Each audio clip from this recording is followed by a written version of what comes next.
Енді екінші сұраққа көшейік. Оны шығыс Лондоннан Ирфан Мәлик жіберіп отыр. Оның сұрағы үмметке уәде етілген Мәсіхке қатысты. Ол бұлай дейді: Алланың елшісі оған Алланың игілігі мен сәлемі болсын айтты деп Абу Хурайра баяндайды. Жаным қолында болған Алланың атымен ант етемін. Сендерге әділ қазы ретінде Мәриямның ұлы түседі. Ол айқышты қиратады, шошқаны өлтіреді және соғысты доғарады. Бұл баяндама Мәриямның туған әулие Мәсіхтің түсетіндігін анық та айқын жариялайды. Сіздер ардақты пайғамбардың осы және осыған ұқсас хадистеріне қарамастан Исаның орнына оның реинкарнациясы келеді дегенге қалайша сенесіздер? Хадистер бойынша Мәриямның ұлы уәде етілген. Жарайды, алдымен Әмір Сахибтен сұрағым келеді. Алдыңғы жауаптарымызда Исаның қайтыс болғандығына жеткілікті дәлелдер келтірмеп пе едік? Исаның алейхиссалям қайтыс болғандығын біз анық айқындадық деп ойлаймын. Бір қызығы, қасиетті Құранда Әзіреті Исаның алейхиссалям өлгендігін дәлелдейтін аяттар саны кез келген басқа пайғамбардың өлгендігін дәлелдейтін аяттар санынан әлдеқайда көп.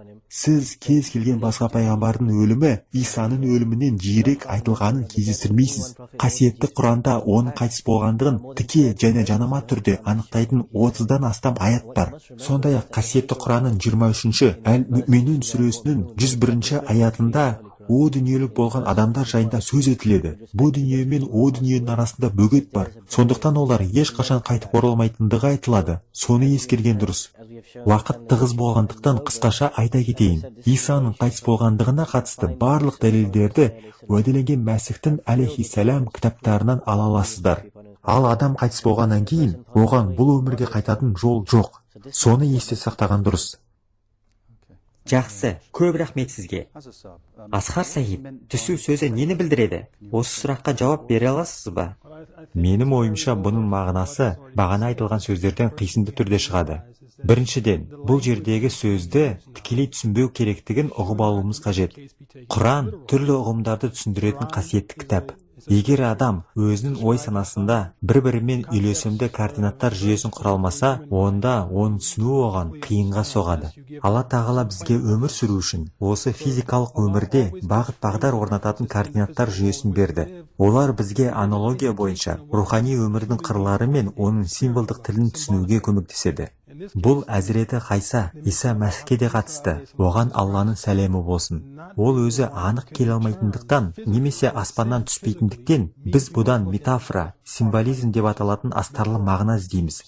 Сондықтан, егер насаралық Мәсіх, Әзіреті Иса, алейхиссалям, адамзат тарихының көрнеу сахнасын 2000 жыл бұрын тастап кетсе, және қайта оралмайтын болса, онда кімнің түсуі күтілуде?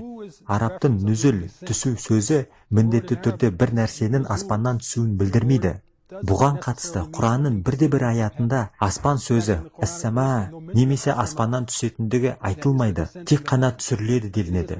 Қасиетті Құранға жүгінетін болсақ, нүзіл сөзі оның түрлі жерінде кездесетіндігін көреміз. Нүзілдің субъектісі, яғни бастаушы, ол Алла, ал оның объектісі, қосымшасы, әдетте ол қандайды бір материалдық зат және адам. Және Құранның ешбір жерінде бұл сөз физикалық түрде аспаннан түсіруді әсте білдірмейді. Кәрім Құранның 65-ші сүресі 11-12 аяттарында былай делінеді: Алла сендерге ескертушіні түсірді. Бұндағы ескертуші деген кім? Расулан, елші, яғни біз қабыл еткен Мұхаммед пайғамбар саллаллаху алейхи уассалам. Ол сендерге Алланың аяттарын оқиды. Бұл елшіні бізге әнзелалла, яғни Алла түсірді. Енді, ардақты Мұхаммед пайғамбар саллаллаху алейхи уассалам жерге аспаннан түсті деп санайтын мұсылман бұл дүниеде бар ма? Түсу жайында сөз қозғалатын болса, ол тек уахи, аянға қатысты. Уахидің түсу идеясы Әл-Бақара сүресінде жатыр. Онда Алла тағала күллі дүниедегі кәпірлерге сөз тастайды. Егер құлымызға түсіргенімізден күдіктенсеңдер, онда сендер де соған ұқсаған бір сүре келтіріңдер. Енді олар нені келтіре алады? Олар аспанға шығып, жерге түсірілетін нәрсені жеткізбек пе? Алланың сөздерін осылай ұғуымыз керек пе? Жоқ, бұл кәрім Құранда түсірілген уақиға тең келетін, немесе одан асып түсетін нәрсені ойлап табыңдар дегенді білдіреді. Қасиетті Құранда түсіру сөзі қолданылған осыған ұқсас жерлер өте көп. Мысалы, Алла Әл-Хадид сүресінде былай дейді: «Ва анзалнал хадид», яғни біз темірді түсірдік. Алла тағала менің басыма темірден жауын жаудырмайды деп үміттенемін. Бұндай жауын шашынды ешкім көтере алмайды деп қорқамын. Сондықтан бұндағы мағына бір нәрсенің физикалық түрде жоғарыдан төмен түсуін емес, нығмет пен берекеттің түсуін білдіретіні анық. Яғни символды түрде, метафоралы түрде түсірілетін барлық нәрселер адамзат үшін үлкен нығмет әкелетіндігін білдіреді. Осы мағынада болашақта Иса Мәсіх есімді бір адамның келетіндігі айтылады. Ол адамзат үшін пайдалы нығмет әкелетіндіктен Құдай тағаланың тарапынан түскендей түседі делінеді. Дегенмен ол осы жер бетінде туып өседі. Осы тұрғыда хадистер үлкен мағынаға ие болады. Егер Иса Мәсіхтің алейхиссалам бар өмірі өтіп қайтыс болғандығына көзімізді жеткізсек, онда ол өзі емес, оның миссиясына ұқсас міндетпен, оның лақабатымен, соныкіне ұқсас нығметпен басқа біреу адамзаттың тарих сахнасына келуі керек болғанды. Тақырып бойынша келесі сұрақ.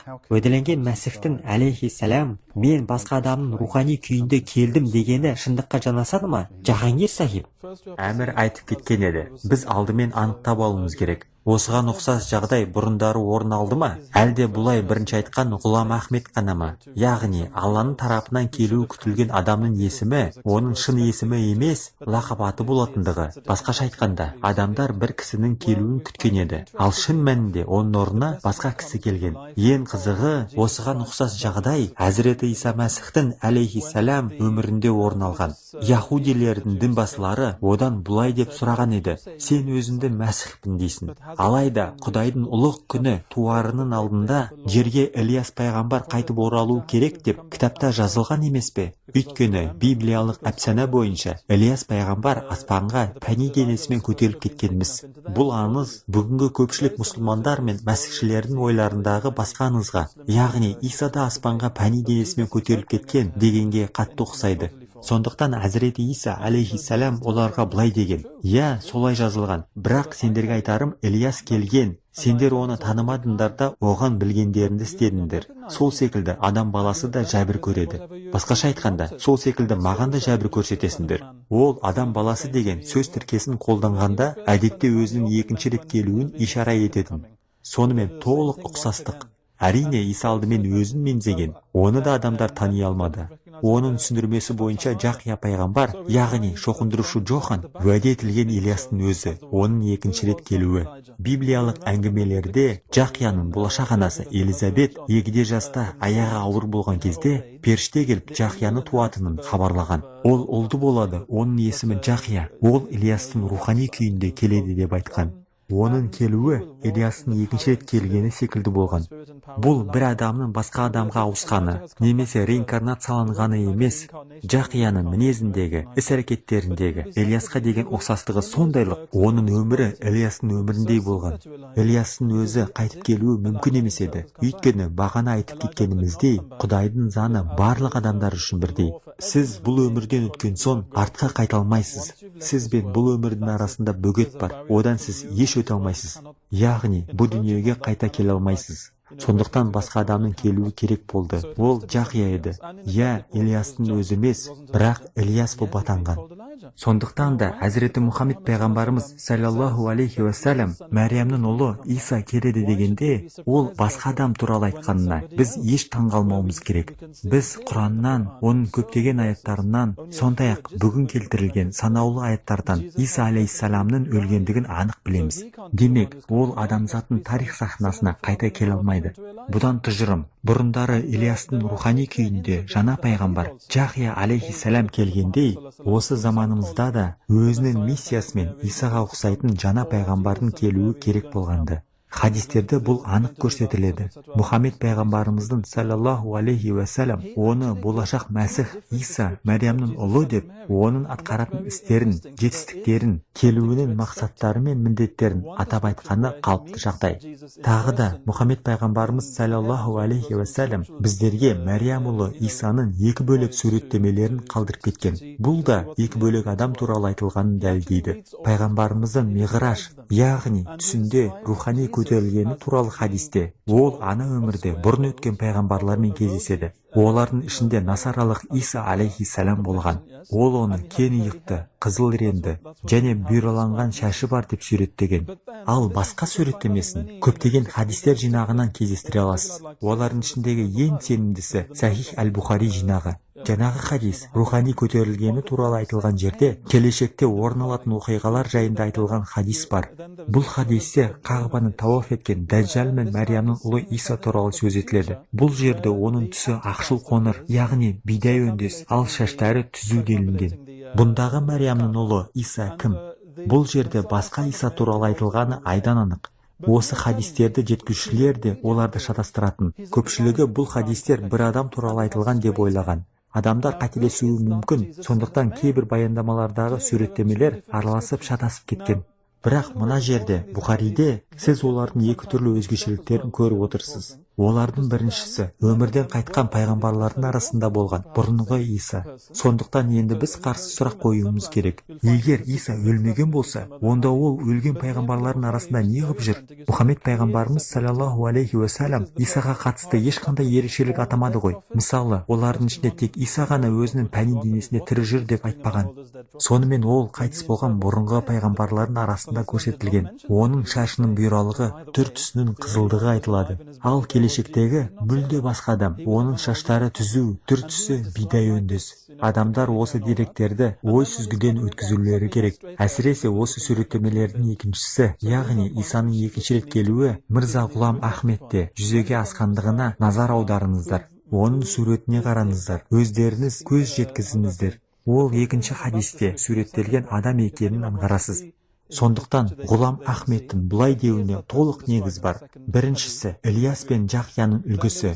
Екіншісі Мұхаммед пайғамбарымыздың оған қатысты айтып кеткен барлық көріпкеліктері орындалды. Тіпті сыртқы түр-тұрпатына дейін дәлме-дәл орындалды. Жақсы, Сөз қосуыма болады ма? әрине болады. Пайғамбарымыз саллаллаху алейхи уассалам өзінің аян түсінде Хәзіреті Исаны жұмақта көргендігі туралы хадиске қатысты. Біз Ахмади мұсылмандары Хәзіреті Исаның алейхиссалам аспанда болғандығына қарсы емеспіз. Алайда аспанда болғаннан кейін ол жерге қайта орала алмайды. Әйтпесе бұл адамдарды қорқыту үшін жерге зомби мәйіттер, аруақтар келетін қорқынышты фильмдердегідей көрініс болмақ. Айтпақшы, Библияда осы секілді көрініс бар. Исаны айықша керіп өлтірмек болған сәтсіз талпыныстан кейін қабірлер ашылды. Өлім құшқан көптеген әулиелердің мүрделері тіріліп кетті. Және ол қайта тірілген соң, олар қабірлерінен шығып, киелі қалаға кірді де, көптеген адамдарға көрінді делінеді. Егер біреу-міреу осындай көріністі расымен көрген болса, ол сол мезетте Құдайға иман келтірген болар еді деп ойлаймын. Бірақ та мұнда келтірген көрініске ешкім сенбейді. Бұнымен не дегім келеді? Хадисте Иса алейхиссалам екінші қат аспанда Хәзіреті Жақиямен бірге делінген. Егер Жақия екінші қат аспанда болса, ал біз оның да аспанға көтерілгеніне сенеміз, басқа пайғамбарлар секілді. Олай болса, өлген Жақиямен бірге бір жерде болған Иса қалайша тірі болмақ? Өлген адамдардың жандары осы өмірде де тірілермен бірге өмір сүрмейді. Олар бірге мүлде өмір сүрмейді. Осы өмірде де, о дүниеде де. Демек, пайғамбарымыздың көрген аянына сай, Исамен бірге болған Жақия өлген болса, онда бұл Хәзіреті Исаның да өлгендігін дәлелдейді. Ал егер Иса осы өмірге қайта оралатын болса, онда Жақияда және хадисте аттары аталған қалған барлық пайғамбарлар да оралу мүмкіндігіне ие болулары керек. Алайда бұған ешкім сенбейді. Сонымен пайғамбарымыздың саллаллаху алейхи уассалам айтқан бұл аян көріністері символдық екені анық. Оларды осы мағынада ғана түсіндіру керекті.